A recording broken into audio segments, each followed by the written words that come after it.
Oh my word! We did it! We did it! We made this spice Jamaican bun!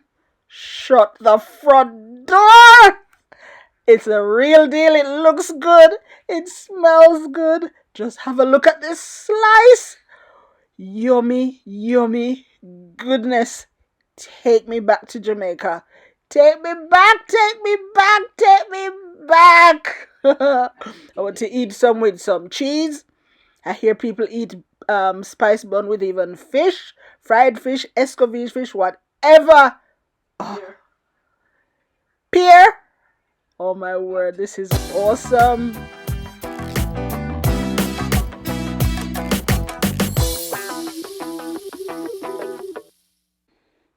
Now, as usual, we'll leave the recipe linked in the description below. But these are all the ingredients that you'll need.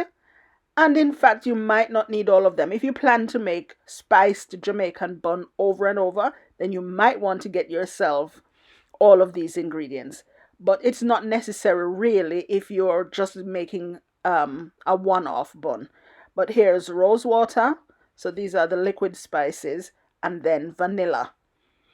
Now for the powdered spice, we're using in ours 3 different types. Oh, dragon stout is a must.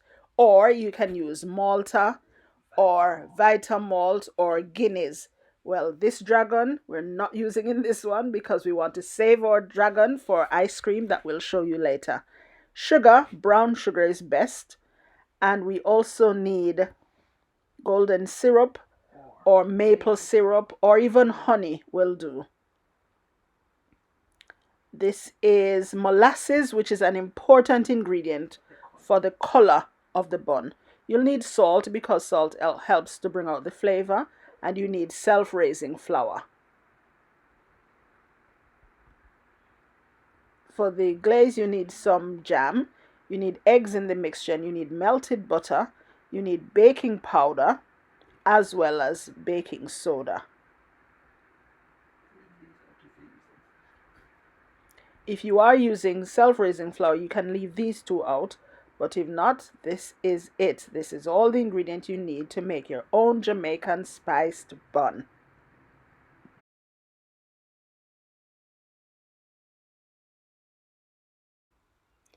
Now, as you can see, it doesn't take long at all to get this mixture going, nor to mix it together. You know what? In fact, the longest part of it is waiting for it to be baked and then waiting for it to cool down. But there's a surprise waiting for you. The longer you leave it to cool, after you've done your glazing and all that, the more intense the flavor. This is one of those recipes that develops over time. So give it some time. If you taste the first slice, even warm, it's really nice.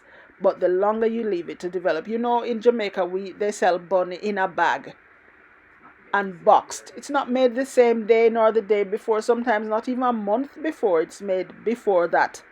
But the flavor just develops more and more the longer you leave it. So here I'm adding the ingredients.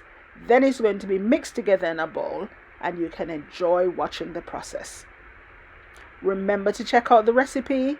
And if you do get to make this Jamaican spice bun, then we'd love to see your results. So please tag us on Instagram, show us your pictures, show us your photos, and we'll be able to share them with our family, and you will be proud of the work that you've done. So our Instagram is at Leisa Creed. I'll link it right here, right now. Enjoy!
After the dry ingredients are added to the wet ingredients, then all you need to do at this point is to mix, mix, mix. You don't need any electric whisk or beater. You just need to mix with a wooden spoon or a spatula.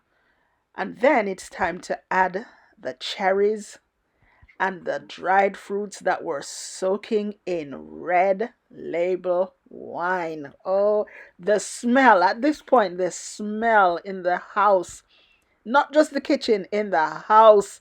It's really yummy and just one.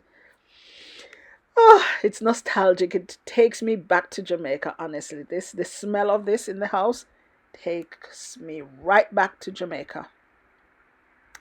Now, the only thing left for you to do is to prepare your tins and then to pour the mixture in. Now, to prepare the tin, you need to grease it and then line just the bottom of it with one strip of greaseproof paper. And then you're ready to pour your mixture in, put it in the oven, bake it, set the timer 55 minutes, or ask Alexa to set the timer for 55 minutes. Now listen to my Alexa. Oh no, this time she didn't say anything. But set the timer for 55 minutes, get your buns in the oven, and be amazed at what comes out.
Bake your buns, bake them nice and brown. Bake them, bake them, bake them, bake them, bake them nice and brown. Now, as soon as they come out of the oven, you need to prepare your glaze for the top. Now, for the glaze, you need jam, a tablespoon of jam, a tablespoon of butter, melted together, and then just use that to brush the top. That's your glaze. That gives it the amazing color and shine that Jamaican spice bun have. And then an added touch, you can cut some cherries for the top. So that gives it the pleasing aesthetic. That's it. It just gives it, yeah. And everybody wants their slice with a cherry on top. But everybody will get some because cherry is a part of the mixture as well. So everybody will have some of the cherry. Doesn't that just look amazing? I'll leave this here so that you can drool. Just go on, drool. This is not just any bun. This is Leisa's Jamaican spiced bun. So tell me now, particularly you Jamaicans, what do you eat Jamaican spiced bun with? Well, we usually eat it with cheese, but I've heard that bun can be eaten with a whole host of things, including bun and pear, bun and cheese, different types of cheese, bun and patty, bun and fish. What do you wash it down with as well? Dragon stout, orange juice, apple juice. What do you have it with? Anything I think will go well. And in fact, anything or nothing Jamaican bun is nice on its own. But tell us in the comment what you would have your Jamaican spice bun with. We'd love to hear. And then we'd also love, remember, to see your pictures on Instagram, so tag us. See you next week with another recipe. And don't forget to smash that subscribe button. Thank you.